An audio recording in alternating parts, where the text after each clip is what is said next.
Bapak Ibu Saudara yang terkasih dalam Yesus Kristus, Shalom. Damai sejahtera Tuhan beserta kita hingga saat ini.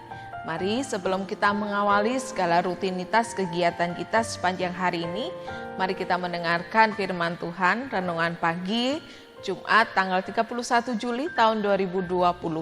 Dan mari kita buka Alkitab kita, firman Tuhan yang saat ini terambil dalam Injil Matius 16 ayat 24 sampai dengan yang ke-28, yang demikianlah firman-Nya. Lalu Yesus berkata kepada murid-muridnya, setiap orang yang mau mengikut aku, ia harus menyangkal dirinya, memikul salibnya dan mengikut aku. Karena barang siapa mau menyelamatkan nyawanya, ia akan kehilangan nyawanya. Tetapi barang siapa kehilangan nyawanya karena aku, ia akan memperolehnya. Apa gunanya seorang memperoleh seluruh dunia tetapi kehilangan nyawanya? Dan apakah yang dapat diberikannya sebagai ganti nyawanya? Sebab anak manusia akan datang dalam kemuliaan Bapanya diiringi malaikat-malaikatnya. Pada waktu itu ia akan membalas setiap orang menurut perbuatannya. Aku berkata kepadamu, sesungguhnya di antara orang yang hadir di sini, ada yang tidak akan mati sebelum mereka melihat Anak Manusia datang sebagai Raja dalam kerajaannya. Demikian jauh pembacaan firman Tuhan. Yang berbahagia ialah mereka yang mendengarkan dan memelihara dan melakukannya dalam kehidupan hari lepas hari. Haleluya. Bapak Ibu Saudara yang terkasih dalam Yesus Kristus, mengawali renungan pagi pada saat ini, mari kita akan mendengarkan sebuah cerita tentang kisah anak kerang. Pada suatu hari, seekor anak kerang di dasar laut mengeluh pada ibunya. Sebab ada sebutir pasir yang tajam memasuki tubuhnya yang merah dan lembek. Lalu kata ibu kepada anak kerang ini dengan lembut, "Anakku, Tuhan tidak memberikan kita bangsa kerang sebuah tangan pun, sehingga aku sebagai ibumu tidak bisa menolong kau. Sakit sekali, aku tahu. Tetapi terimalah itu sebagai takdir alam. Kuatkanlah hatimu, kerahkanlah semangatmu, melawan rasa sedih, melawan rasa sakit, melawan rasa pedih yang menggigit. Balutlah pasir itu dengan getah perutmu. Hanya itu yang bisa engkau perbuat saat ini." Maka si anak kerang pun menuruti apa yang disampaikan oleh ibunya. Melakukan nasihat ibunya. Ada hasilnya. Tetapi rasa sakit bukan alang kepalang. Sangat menyakitkan. Kadang di tengah kesakitannya ia meragukan nasihat ibunya. Kadang-kadang ia menyerah.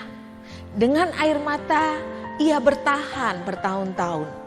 Tetapi tanpa disadarinya, sebutir mutiara mulai terbentuk dalam dagingnya. Makin lama makin halus.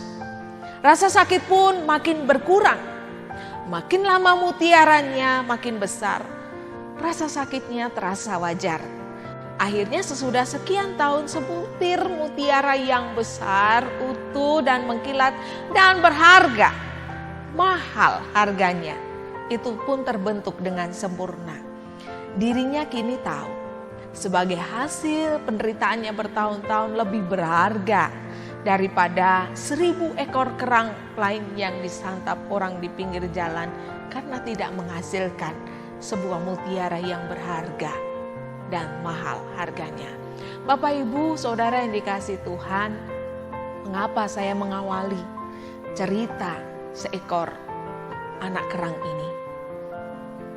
Dalam penderitaan kehidupan kita, kalau disampaikan firman Tuhan, mengikut Tuhan itu tidak mudah. Perlu perjuangan, perlu daya juang yang kuat. Harus memikul salib, menyangkal diri.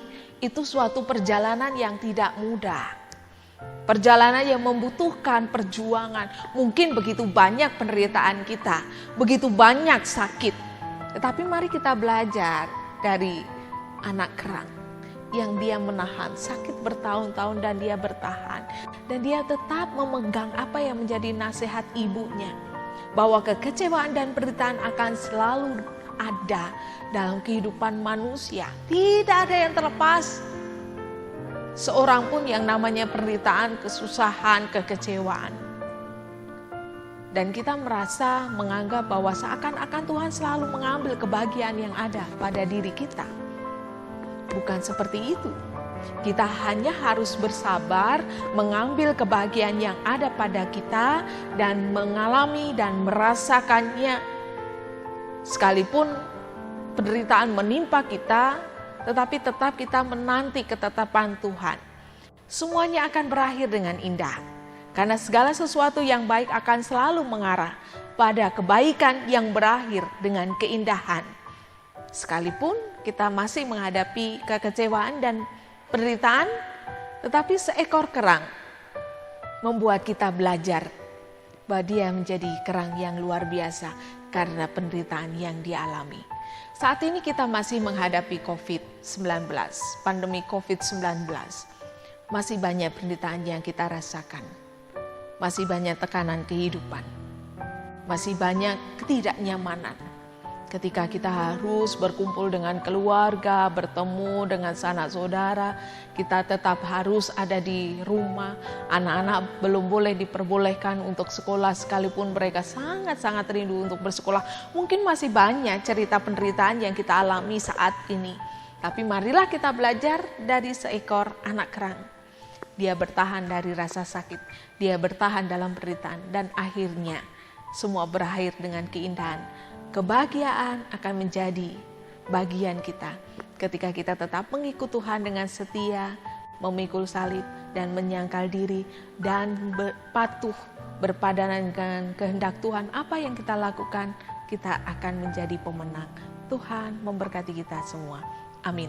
Mari kita datang kepada Tuhan di dalam doa, mari kita berdoa. Segala penderitaan dan pergumulan kekecewaan dalam hati kami tahu Tuhan tidak pernah meninggalkan kami. Engkau akan mengganti setiap air mata kami dengan kebahagiaan dan sukacita. Dan akhirnya kami boleh menjadi pemenang karena kami mengandalkan Tuhan dalam setiap penderitaan, kesusahan dan kekecewaan. Dan biarlah firman Tuhan pada pagi hari ini semakin meneguhkan dan menguatkan iman dan pengharapan kami. Dan kami menaruh seluruh kehidupan kami dalam tangan kuat kuasa-Mu, tetap setia, tetap ada di dalam iman kami kepada Tuhan. Bahwa Tuhan akan mendatangkan kebaikan dalam segala keindahan rencana Tuhan yang terbaik bagi kami. Kami serahkan seluruh jemaat Tuhan ya saat ini dalam pergumulan, dalam kekecewaan, Tuhan memberikan kesembuhan. Dalam sakit penyakit mereka, Tuhan memberikan kelepasan. Dalam tekanan beban kehidupan perekonomian, Tuhan cukupkan berkat-berkat Tuhan. Bahkan Tuhan akan melimpahkan ketika kami percaya bahwa Tuhan adalah sumber kekuatan dan pertolongan kami. Dan kami tetap mengikut Tuhan selama-lamanya. Dalam nama Tuhan Yesus Kristus kami berdoa dan mengucap syukur. Amin.